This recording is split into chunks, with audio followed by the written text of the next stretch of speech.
देखो ये दूसरा तरीका है मार्केट में रिवर्सल फाइंड आउट करने का, सॉरी तीसरा तरीका है। जैसे मैंने कल आपको क्या बताया था, कल मैंने आपको कैंडल की विक लाइन के कॉन्सेप्ट से बताया था, और मैंने ब्रेकआउट एरिया भी आपको बताया था। डबल टॉप डबल बॉटम में आपको बताना चाहता हूँ किस तरीके से होता है।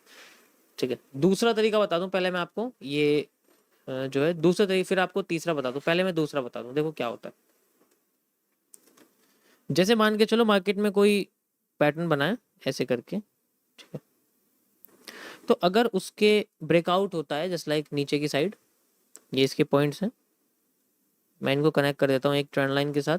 डिपेंड करता है स्ट्रक्चर कैसा है, स्ट्रेट है तो स्ट्रेट लाइन, और अगर कर्व है तो कर्व लाइन यूज कर सकते हो। तो अगर मार्केट इसको ब्रेक करती है ना और नीचे आती है, तो नीचे कितना आ सकती है, उसका भी तरीका है। नीचे आने के लिए जितना मार्केट अपने आप को यहां से और ब्रेकआउट तक लेके आई थी, उतना ही मार्केट ब्रेकआउट से यहां तक लेके आ जाती है। अब और भी नीचे जा सकती है, लेकिन हमें मूव चाहिए सिर्फ यहां तक। तो 50-50% वाला एरिया होता है, और अगर मार्केट यहीं से रिवर्स करना चाहे तो यहाँ से भी रिवर्स कर सकती है। बेसिकली ये पूरा एरिया आपको यही मिलेगा जो ये वाला होता है, सेम होता है, लेकिन हमें आधा आधा एरिया चाहिए ना।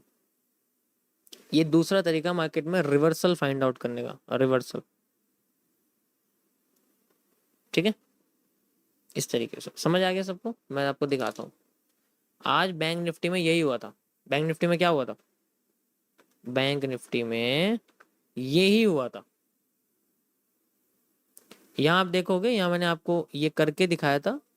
यहाँ पर बेसिकली एक ब्रेकआउट था इस तरीके का, ऐसे करके मार्केट में एक ब्रेकआउट था, आप देख सकते हो। ठीक है, तो यहाँ मैंने किस तरीके से दिखाया था कि मार्केट अगर अपने आप को ब्रेक करती है, जस्ट लाइक ये तो चलो एक चैनल है, मैंने ये वाला ब्रेकआउट आपको समझाया था कि मार्केट में ये ब्रेकआउट है, तो जितना एरिया मार्केट ने ब्रेकआउट का यूज किया था, जस्ट लाइक ऐसे करके, अगर मैं आपको कनेक्ट करके, चलो और सिंपल दिखाता हूँ मैं, ऐसे करके कनेक्ट करके आपको दिखाता हूँ। जैसे ये था, तो जितना मूव मार्केट ने यहाँ से लेके यहाँ तक ब्रेकआउट में दिया था, उतना मूव मार्केट ने यहाँ तक देने की कोशिश करी थी। ठीक है, कुछ हद तक। अभी मैंने लाइन ढंग से कनेक्ट नहीं करी, और एक्यूरेट कनेक्ट करूँ तो और आपको दिख जाएगा। ये एरिया था यहाँ पर, मैंने लगाया हुआ है, आपको दिखा देता हूँ मैं, रुको, ये देखो, रुको और दिखाता हूँ मैं। ये देखो, ये आपको स्ट्रक्चर दिख रहा है, ये वही स्ट्रक्चर है जो मैंने जो है मॉर्निंग में, इसमें मुझे याद नहीं मैंने किस तरीके से एक्यूरेट करके लगाया, लेकिन आप स्ट्रीम देखोगे ना इस वक्त की 12:40 की, तो आपको दिख जाएगा मॉर्निंग। मैंने यही चीज आपको वो लाइव में दिखाई थी, लाइव में चल भी रहा था ये। ठीक है,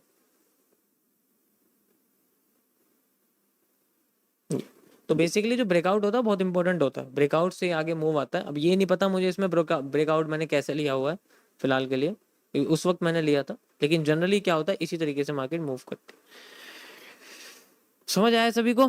जैसे ये एरिया था, जैसे मैंने आपको ये वाला एरिया दिखाया था, ये देखो ये लाइन देख, आपको देख रहे हो, ये इस कर्व लाइन के ब्रेकआउट से है, यानी कि यहां से लेके यहाँ तक जितना मैंने लाइन लिया था उतना मैंने आपको ऐड करके दिखाते, देखो एग्जैक्ट यहाँ तक लगा हुआ। तो यहाँ तक मार्केट आ गई थी, वो देखो यहाँ से भी और नीचे आ गई थी, लेकिन फिर बाद में अपने आपको नीचे लेके, हमें उससे मतलब नहीं, हमें सिर्फ यहाँ तक चाहिए। ठीक है, तो ये दूसरा तरीका मार्केट में रिवर्सल फाइंड आउट करने का, या फिर ब्रेकआउट के बाद का मूव फाइंड आउट करने, ब्रेकआउट के बाद का मूव फाइंड आउट करने का, कितना मूव वो दे सकते हैं। दूसरा तरीका है पूरे ट्रेंड का रिवर्सल। ये तो माइनर रिवर्सल था कि छोटा सा रिवर्स कर देगा। अब मैं आपको डबल बॉटम और डबल टॉप का ही एक तरह से ट्रेंड रिवर्सल बताने वाला हूं आपको, one of the most powerful area.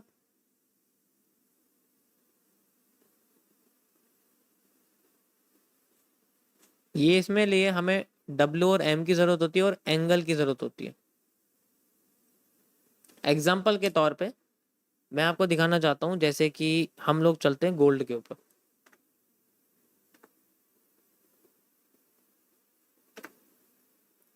ये गोल्ड है, ठीक है। गोल्ड में मैं 30 मिनट्स के टाइम फ्रेम पर आता हूँ, कैन सी लाइक दिस। यहां पर मार्केट में आप देखोगे तो ये अपने आप को पॉजिटिव से नेगेटिव कर चुकी है, पॉजिटिव से नेगेटिव कर चुकी है। तो मैंने यही पार्ट एग्जैक्ट यहाँ पर आपको दिखाता हूँ, मैंने यही पार्ट नेगेटिविटी वाला पकड़ा था।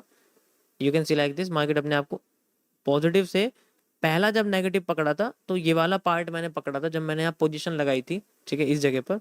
तो एग्जैक्ट इसी जगह पर मैंने इसका फायदा उठाया था और मार्केट के इस जगह पर मेरी पोजीशन कुछ लगी थी। यहाँ से यहाँ तक का स्टॉप लॉस था बस छोटा सा, एंड इसमें पूरा का पूरा यहाँ से लेके यहाँ तक का टेक प्रॉफिट लगा हुआ था इस जगह से, आप देख सकते हो। और ये यहाँ पर इस तरीके से पोजीशन के यहाँ लगा हुआ, ऐसे कुछ इसमें टेक प्रॉफिट था, ठीक है, यहाँ आप देख सकते हो इतना लगा हुआ। मैं आपको दिखा देता हूँ जस्ट लाइक ये मेरे पास है, रुको लॉग इन करने दो। ये रहा, ये जो एरिया था ये इसका ही था। तो एंगल नेगेटिव कम होंगे, मैं आपको दूसरा बता रहा हूँ। ये आप देख सकते हो, ये जो पोजीशन थी ये यही थी, ठीक है, ये यही पोजीशन थी यहाँ पर आप देख सकते हो। इसी इन्वर्टेड हैमर मैंने गोल्ड पे लगाया था उस वक्त। तो ये इसका जो रीजन था, सेकंड कंफर्मेशन जो मैं आपको बता रहा हूँ, वो बेसिकली ट्रेंड के एंगल का था कि जब ट्रेंड एंगल नेगेटिव हो जाता है तब मार्केट में हमें एक्स्ट्रा मतलब जब ट्रेंड एंगल नेगेटिव होता है तो मार्केट का ट्रेंड चेंज होता है। दूसरा तरीका है मार्केट में ट्रेंड चेंज को समझने का, ठीक है। ये तो अब मैं आपको बताने वाला हूँ कि किस तरीके से हम इसको यूज करते हैं कि अगर मार्केट अपने आप को इस तरीके से लेके जा रही है तो जब भी मार्केट में एंगल पॉजिटिव से नेगेटिव हो जाएगा वो एरिया हमारे लिए रीटेस्ट वाला होता है। और अगर वहां पर हमें रिवर्सल पैटर्न मिल गया, जैसे कि इन्वर्टेड हैमर पकड़ा था मैंने, तो inverted hammer, shooting star, bearish engulfing, वो सारे पैटर्न मार्केट में रिवर्स करते हैं और बेसिकली ये वाली डिमांड और ये वाली डिमांड एग्जैक्ट होती है। अगर मैच कर गई तो मार्केट वहीं से रिवर्स कर जाती है। इसी का फायदा मैंने उठाया था। अब यहां पर WM का क्या मतलब है? अगर मार्केट ऊपर उठ रही है, अगर मार्केट ऊपर उठ रही है तो वो हमेशा मार्केट क्या करेगी, W पैटर्न बना के उठेगी, M पैटर्न को फेल करेगी, W बनाएगी, M पैटर्न फेल करेगी, W बनाएगी, M पैटर्न। एक भी M पैटर्न अगर W से लंबा हो गया, मार्केट का कैरेक्टर चेंज हो जाता है। अब मार्केट में W छोटे होने लग जाएंगे, M बड़े होने लग जाएंगे, W छोटे होने लग जाएंगे, M बड़े होने। This is the nature of market bending. ऐसे हमें बेंडिंग के बारे में पता लगता है। और जब भी मार्केट में जो एंगल है वो पॉजिटिव से नेगेटिव हो जाता है तब हमें मार्केट में री एंट्रीज मिलती है,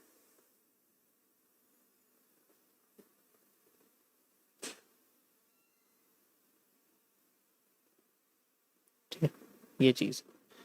अब यहां पर जनरली जो W होते हैं वो हमेशा पॉजिटिव में बड़े होते हैं, उनका राइट साइड जो होता है वो हमेशा बड़ा होता है, और जो उनका M होता है उनका लेफ्ट साइड हमेशा छोटा होता है जब मार्केट पॉजिटिव में जा रही होती है, ठीक है। और जब मार्केट अपने आप को ऊपर से नीचे ला रही होती है तब मार्केट में जो M होता है वो छोटा हो जाता है और मार्केट में W बड़ा हो जाता है। सॉरी, M बड़ा हो जाता है, W छोटा हो जाता है, ठीक है। जो W है वो छोटा हो जाता है क्योंकि उठने वाला पैटर्न छोटा हो गया ना भाई, ये इंडिकेशन होती है। ये दूसरा तरीका है, ये मेरा अपना कॉन्सेप्ट है, इसको मैं ट्रेंड बेंडिंग कॉन्सेप्ट में WM के बेसिस पर रिवर्सल फाइंड आउट करने के लिए यूज करते हैं। अब आपको मैं दिखाता हूँ कैसे होता है। ये इतने सुंदर नहीं दिखने वाले आपको चार्ट पे, ये आपके सामने बन रहा है, यही सेम आप समझ सकते हो। लाइन चार्ट यूज करते हैं, ठीक है। ये मैं आपको दिखाता हूँ, यहाँ पर देखो माइनस एरिया आपको दिखाता हूँ, यहाँ पर ये आपको समझ में आ जाएगा। ये W देखो बड़ा है, ये M देखो छोटा है, ये M देखो छोटा है, ठीक है। और जब M बड़ा हो गया W छोटा हो गया, देखो जब M बड़ा हो गया W छोटा हो गया, अब W फिर छोटा हो गया, M बड़ा हो गया, देखो M बड़ा हो गया ना, ऐसे होता है। दूसरा तरीका, तुम्हें क्या लगता है मार्केट का रिवर्सल और ब्रेकआउट सिर्फ SMC को पता है? ये हमारा तरीका है, इंडियंस का तरीका है हमारा, ठीक है। इसी तरीके से यहाँ पर आपको दिखेगा, जब भी मार्केट में W बनेगा उसका राइट लंबा होगा, M का राइट छोटा होगा। एक भी M का राइट अगर लंबा हो गया, जस्ट लाइक ये देखो, इतना आसान नहीं है समझना, लंबा हो गया ब्रेकआउट। अब मार्केट में जितने भी M बनेंगे वो बड़े होंगे और W हमेशा छोटे होंगे, W हमेशा छोटे होंगे, M हमेशा बड़े होंगे। देखो WM को अगर आपको समझना तो line chart is the best best. और जब तक मार्केट में M बड़े होते रहेंगे मार्केट नीचे गिरती रहेगी, और एक भी W अगर बड़ा हो गया M से तो मार्केट में ब्रेकआउट हो जाएगा, फिर मार्केट में W बनने लग जाएंगे, M बनने लग जाएंगे, M बनने। समझ आया? मजा आया? Nature of trend for making the reversal. इसमें कोई रॉकेट साइंस नहीं है, सिंपल कॉन्सेप्ट है। एक भी अगर डब्ल्यू फेल कर गया तो मार्केट अपने आप को नीचे गिरा देगी, एक भी अगर एम फेल कर गया तो मार्केट अपने आप को ऊपर उठा देगी। कितना उठाएगी, we will use the supply demand area, वहां से हमें पता लग सकता है। ठीक है, तो भरोसा मत बैठो अंग्रेजों के कि अंग्रेजों ने एसएमसी बनाया तो वही सब कुछ है। ये हमारा एमएमसी, हमारा कॉन्सेप्ट है। तो ये रिजेक्शन एरिया, ऑर्डर ब्लॉक, ये किसी काम के नहीं है अगर हम इसको यूज करते हैं। ये बस सिंपल सा लाइन चार्ट का कॉन्सेप्ट है, ये कैंडलस्टिक का नहीं है। सो अभी आपको जो जनरली देखने को मिल रहा है, मैं आपको दिखाता हूँ क्या देखने को मिल रहा है। ये बड़ा टाइम फ्रेम है 1 डे का, ध्यान से देखना। 1 डे का टाइम फ्रेम है ये गोल्ड का, एंड यू विल सी यहाँ पर मार्केट में हमेशा डब्ल्यू ही काम कर रहे थे, एक भी एम काम नहीं कर रहा था, एक भी एम काम नहीं कर रहा था मार्केट में, सिर्फ डब्ल्यू बन रहे थे। अब पहली बार मार्केट में एम काम करना शुरू करा है।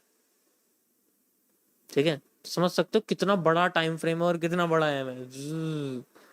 अब जब तक मार्केट में एम फेल नहीं होंगे तब तक मार्केट नीचे गिरती रहेगी। और इसी के बेसिस पे मैंने आपको 1 डे के टाइम फ्रेम पर गोल्ड का एनालिसिस करके बताया था। ये रहा आपके सामने condition third according to 1 day time frame, ये वही कॉन्सेप्ट था। समझ आ रहा है? ठीक है।